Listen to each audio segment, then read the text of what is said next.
Can you hear me? I made Manish the host.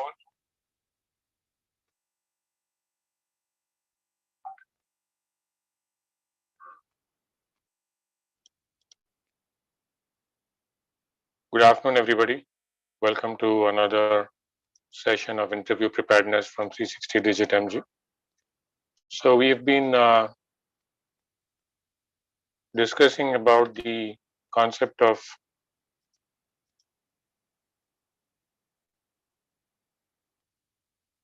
the classification accuracies. All right. So that is what we have been discussing thus far. And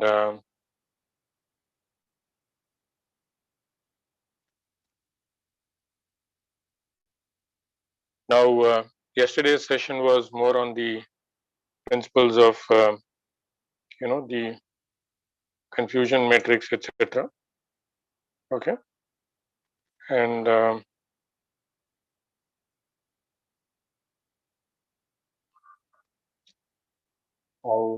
let us look at the next part of it, which is the interpretation of the RMC curve and other aspects. Okay. So that is what it is.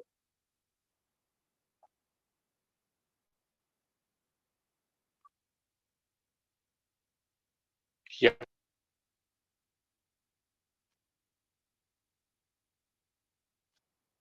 So once we have had a thorough understanding of the accuracy measures,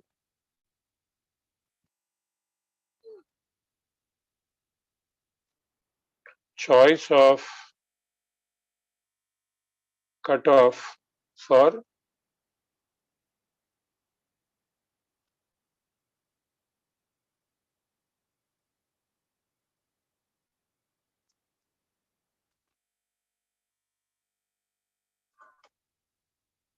maximizing the sensitivity and specificity. All right. Now, when we maximize the sensitivity and specificity, what happens?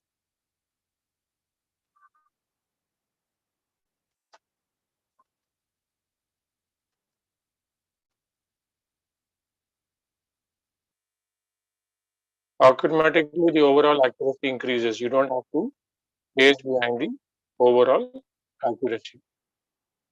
So, the principle behind it, all right, let me put it in visualization.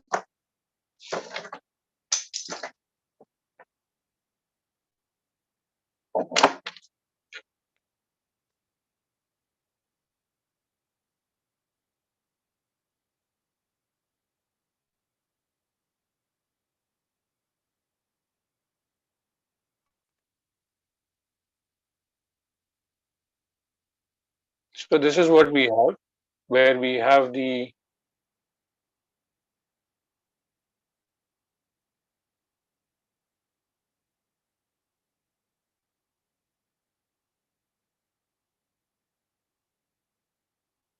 true positive rate versus the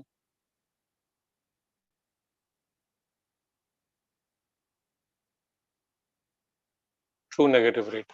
All right.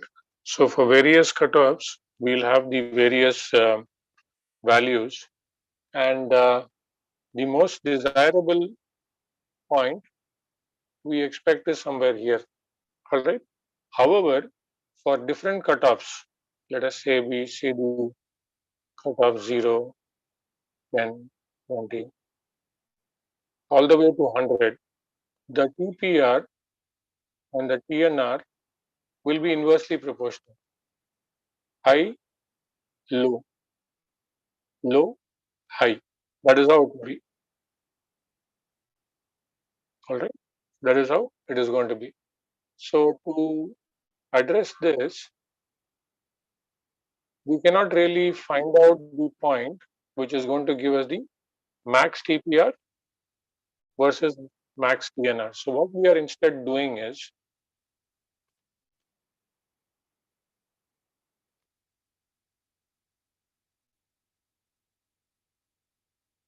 okay, we are doing the false positive rate, which is 1 minus TNO. All right.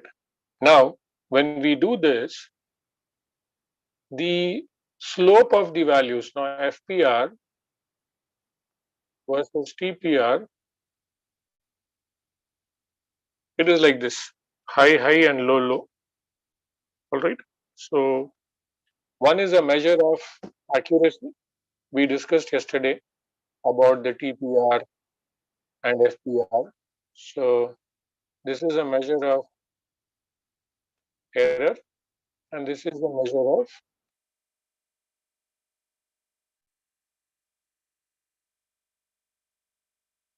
measure of accuracy. So given this, I am expecting my best value to be the golden star somewhere here. However, when I plot the values, it appears something like this. Okay?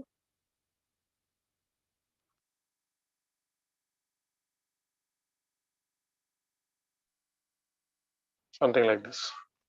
So to interpret how to figure out what it does, all right, is we take a straight line,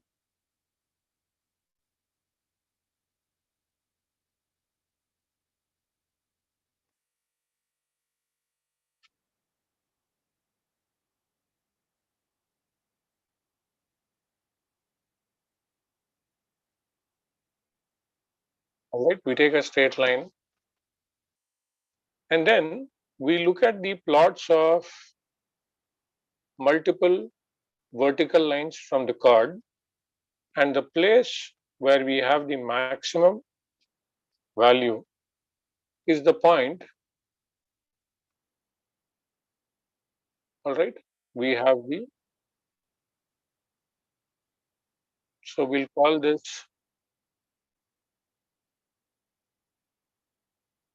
as A and this as B. So A is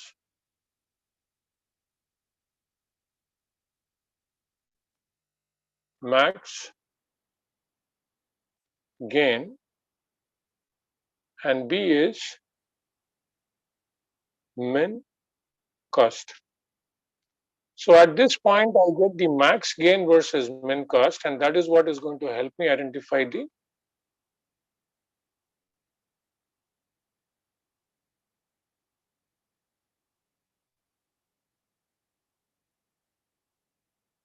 optimum cutoff value. All right. Now this is one method, and software's applications are available that can help us to identify it directly. We don't really need to bother about this. All right. The other method is we can look at, let me just scroll down a bit. Mhm.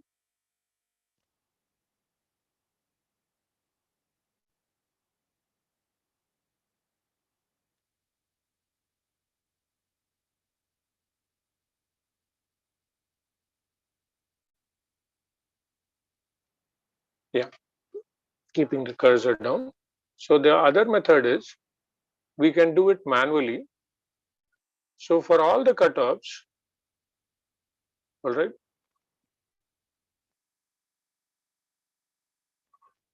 so let us say I have a tabulation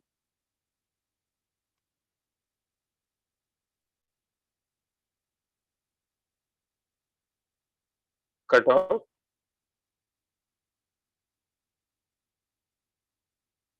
TPR,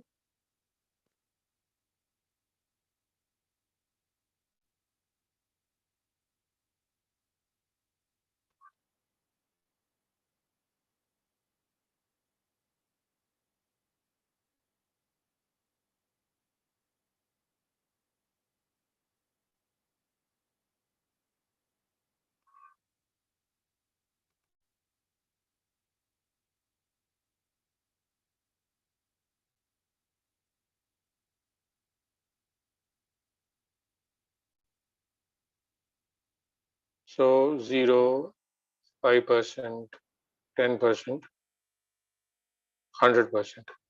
All right. We take these values and we start plotting them, and we take those respective values. Then we have the difference between TPR minus FPR, and we record those values here. Now these values, if you refer to the graph once again, all right, this is your TPR and this is your FPR. At this point, when when the cutoff is 0, it will be 0. When you go above this value, obviously this will more rapidly increase. The vertical axis will more rapidly increase compared to the horizontal axis. So when this is moving like this, okay, at this point, let me use a different color to explain.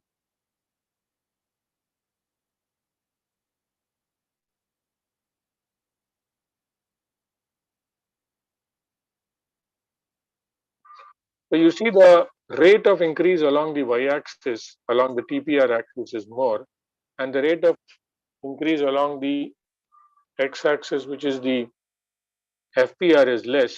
So the difference between A and B is going to increase. Now this is going to continuously increase. The value is going to be higher, higher. All right. So give it a visual kind of a thing.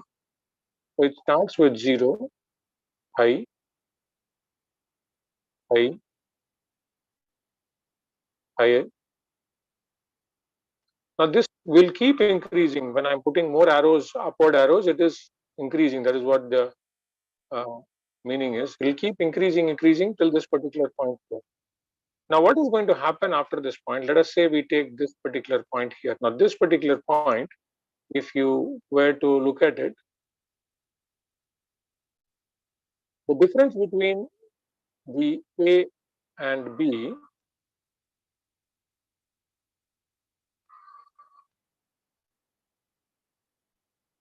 is going to be probably the highest at this point. Now from here, when you move to, let us say, this point, all right, now what is going to happen? Let's leave that as it is.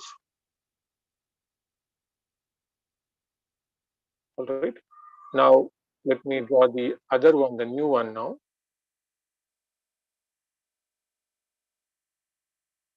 Now when you look at this, the A versus B,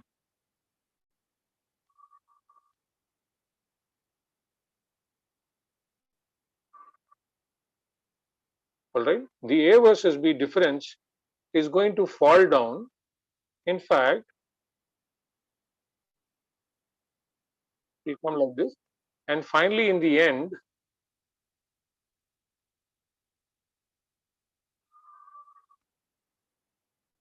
you will get another 0.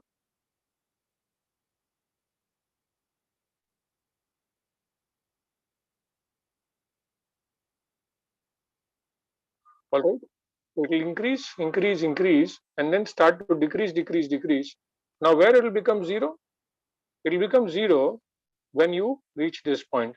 So this point, what happens here in the final point, let me use the same nomenclature of A and B.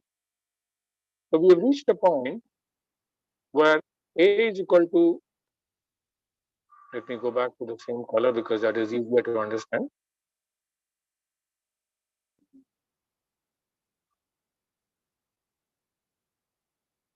All right. A is equal to B is equal to 100%. So A minus B is equal to 0. So you get back 0.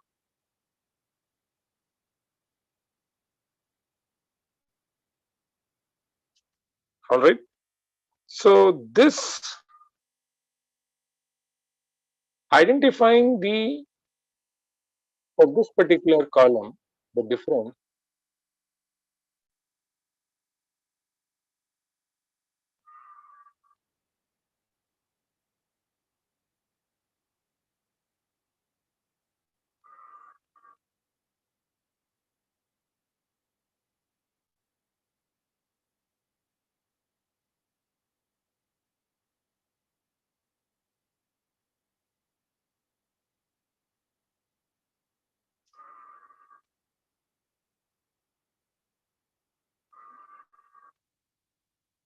is going to be the optimum cutoff value. I hope it is making sense, friends. All right. So this is one method by which you can identify the max TPR minus min FPR. All right.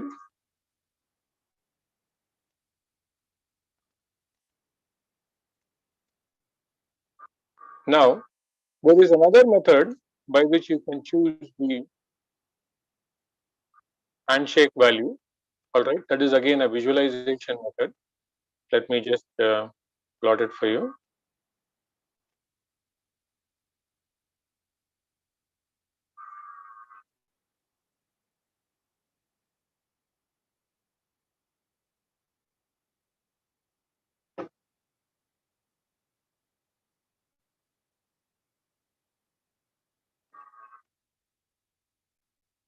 Okay.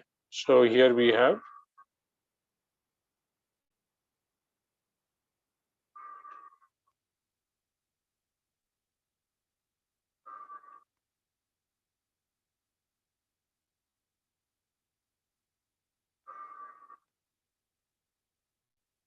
we put the cutoff on the axis and we mark TPR and we mark TNR. This is another visualization.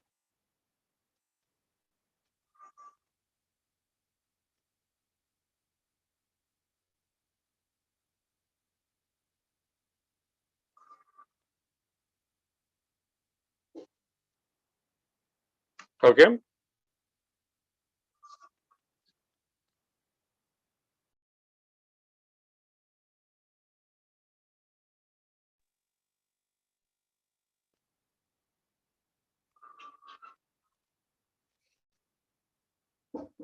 Now, in that, the when the TPR is when the cutoff is low, all right, when the cutoff is low, the true positive rate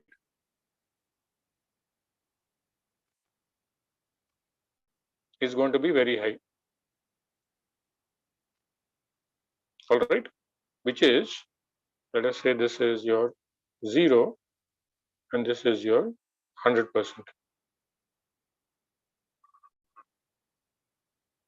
How is it going to be high when the TPR is high? Let me use different colors once again.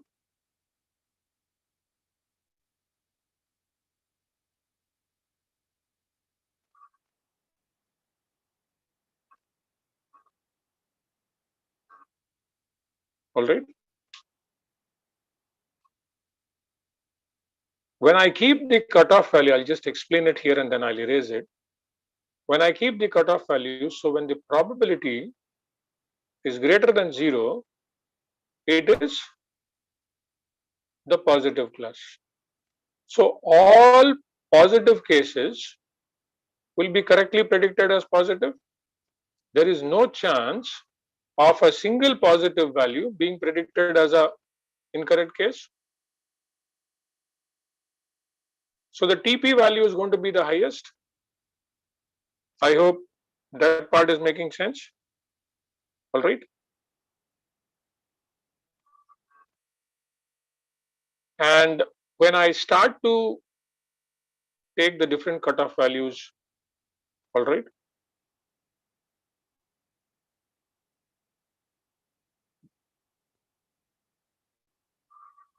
for the different cutoff values, when I start doing it,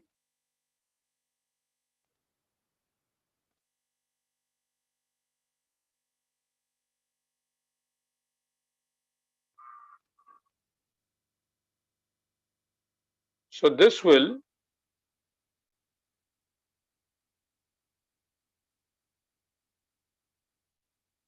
let me try to do it in one smooth line. Is going to go like this. All right.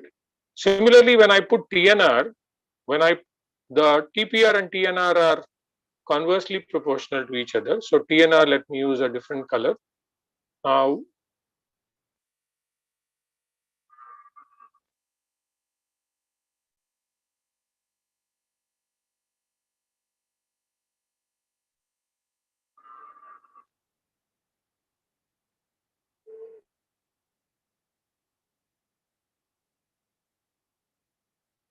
is something like this.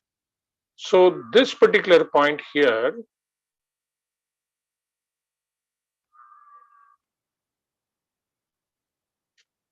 where is the cutoff,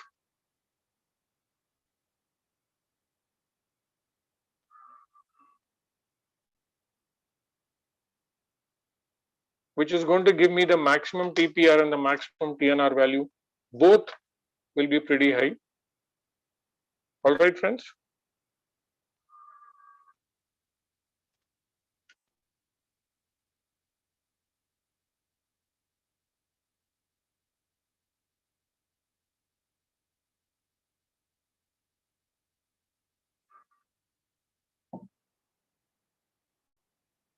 All right. So quickly, taking it back. Choice of the optimum cutoff value and the other aspects of the ROC curve. All right. So what we have here is the ROC curve. This is also the ROC curve.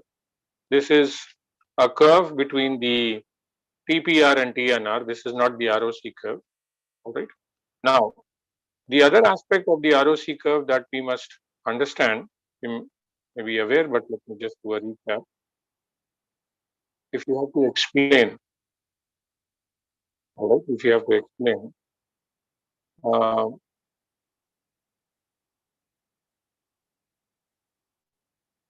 you have the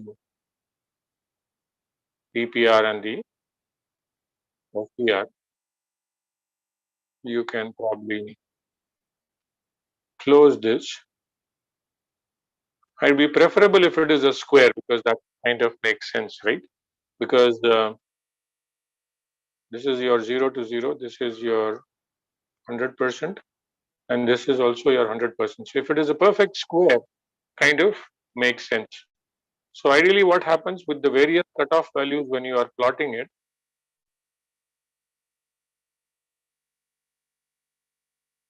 it comes in, closes there.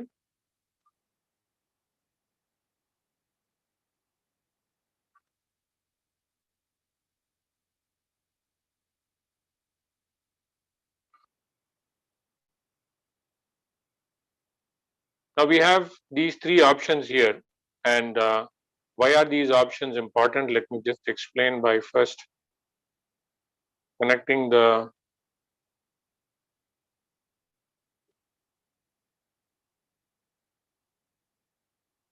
pardon me. This is supposed to be a straight line, friends. Okay, so you can imagine this is a straight line. So the reason why we are looking at that is,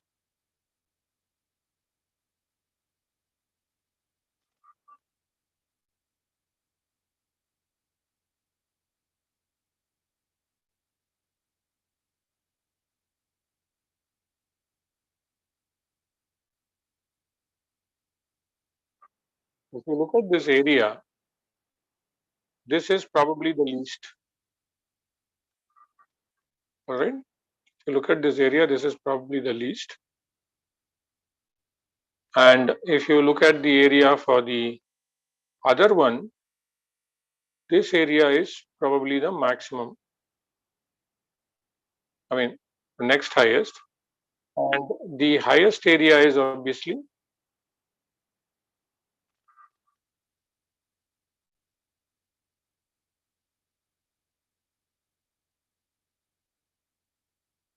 okay, this is the highest. Now, why is this important? It is important because when we are dealing with this, let us say if you look at this particular scenario, the cost benefit ratio, all right, the cost benefit ratio that we have between the TPR and the FPR is the lowest compared to the same thing when you have the cutoff here, the cost benefit ratio is higher, the TPR versus the FPR, all right, how much gain in TPR for how much cost in FPR, that is how we look at it. So what we are trying to do is if the area under this curve All right.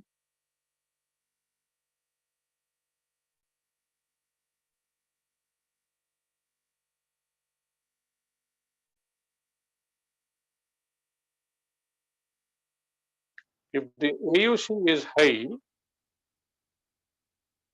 then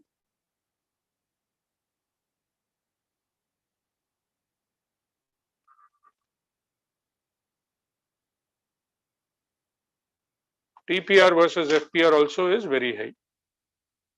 So it will be our objective to ensure that we keep increasing the area under the curve. Now, what are the methods for increasing the area under the curve?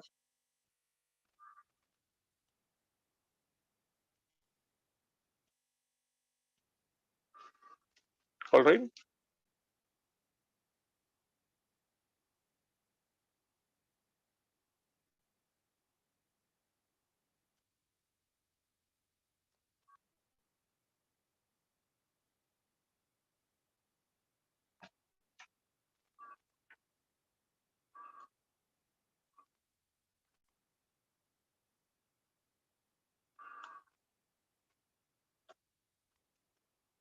Model improvement methods. What are the model improvement methods?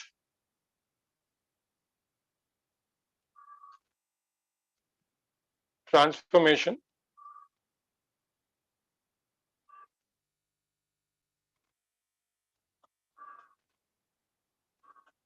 subset selection,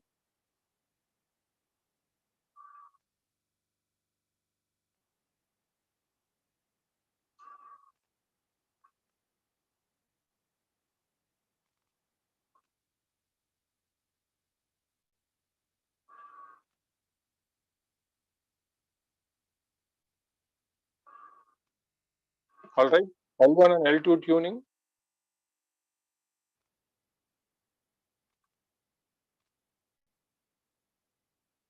all right.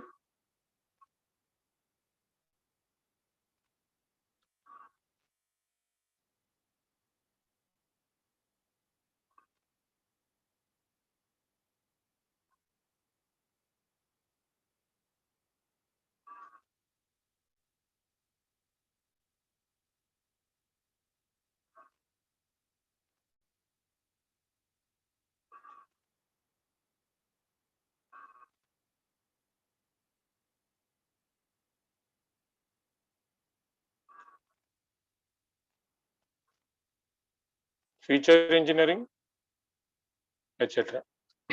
All right. So the other thing that you need to do is, one is improve the model, another is choose models. Obviously, amongst the various models that we build, choose a model that has got the least AIC value. These are the two methods by which we can improve the model. All right. Okay.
All right.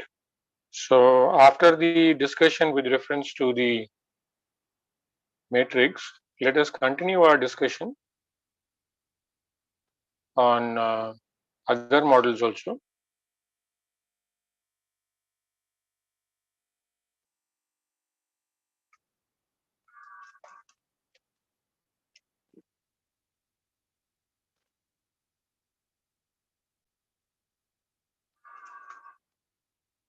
All right. So what are the accuracy matrices for linear regression models? Okay.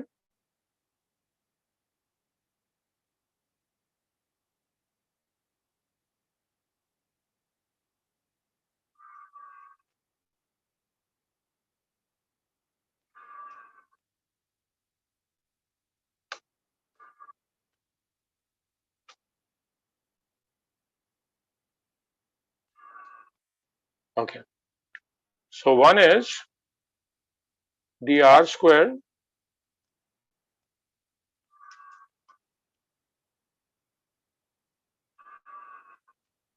adjusted R square, RMSE value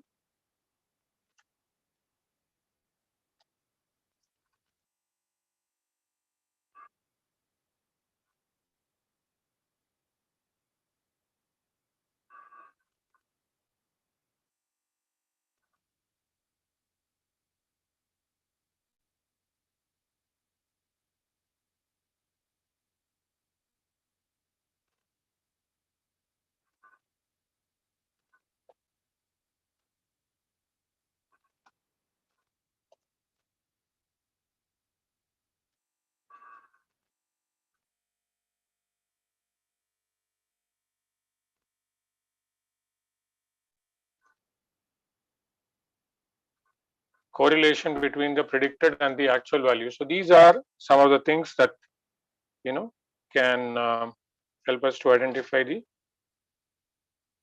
values between them, and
measure of matches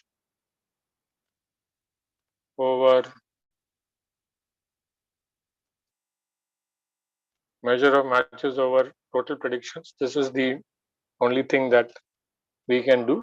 We don't really have a measure of you know improving the accuracies. I'm sorry, measuring other matrices like we have the sensitivity and specificity measure. Okay.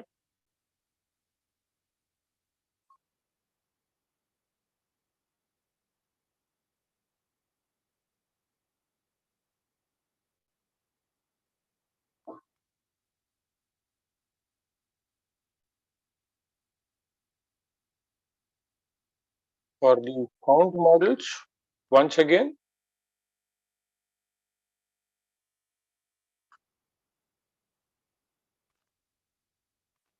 it is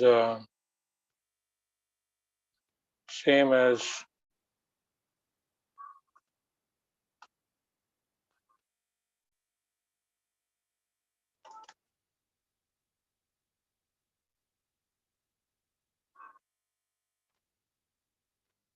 more than two classes. All right. So this is what we have for this particular measurement. Okay. Now, RMSE is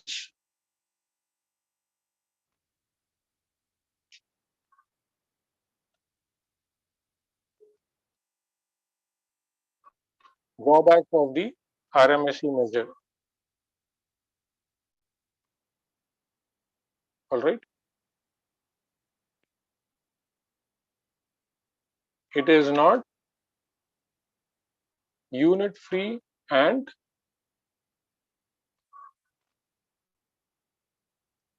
range free.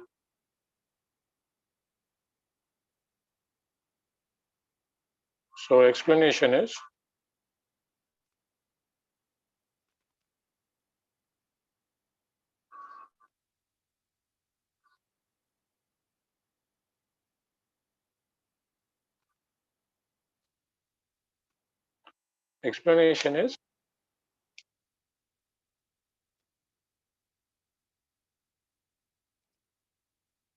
the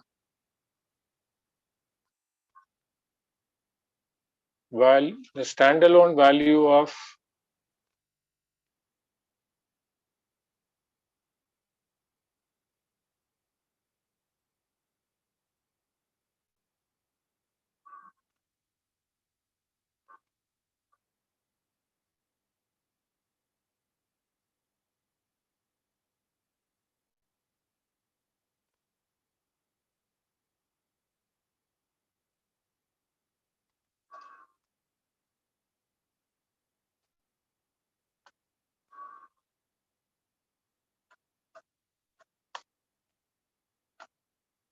meaning the RMSE is more of a comparison measure. It is not a standalone measure. You cannot have, let us say, I got an RMSE of 36. Now, it is difficult to understand what 36 means. All right. It is a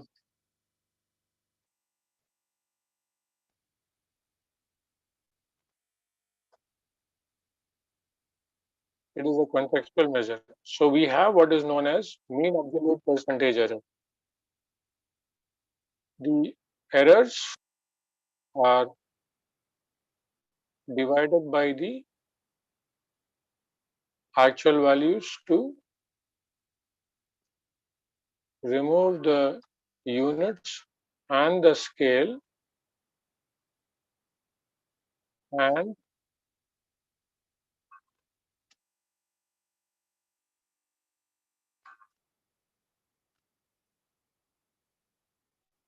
give the error measure in a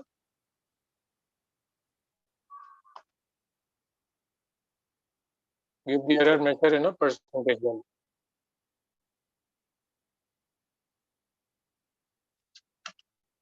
All right. So that's the other measure, but it is not very popular. Why is still RMSE used?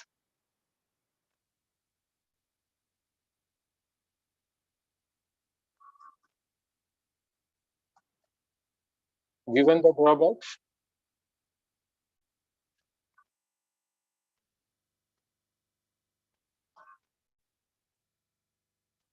it is expected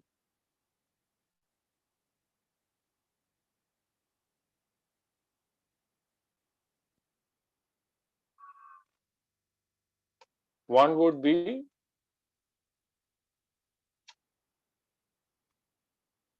all right. One would be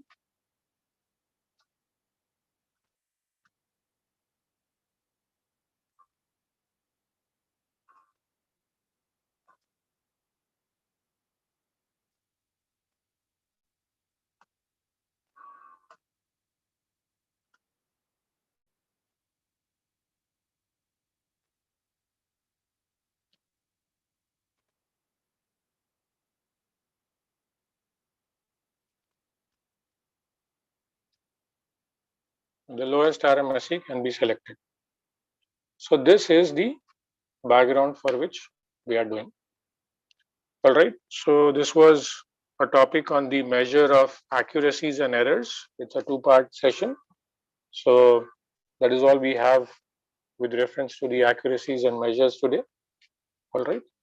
And we'll have a brand new topic taking up tomorrow. So thank you, and kindly continue to attend our sessions. Please take the benefit, follow our channels, increase our subscriber base, make us popular. Thank you so much.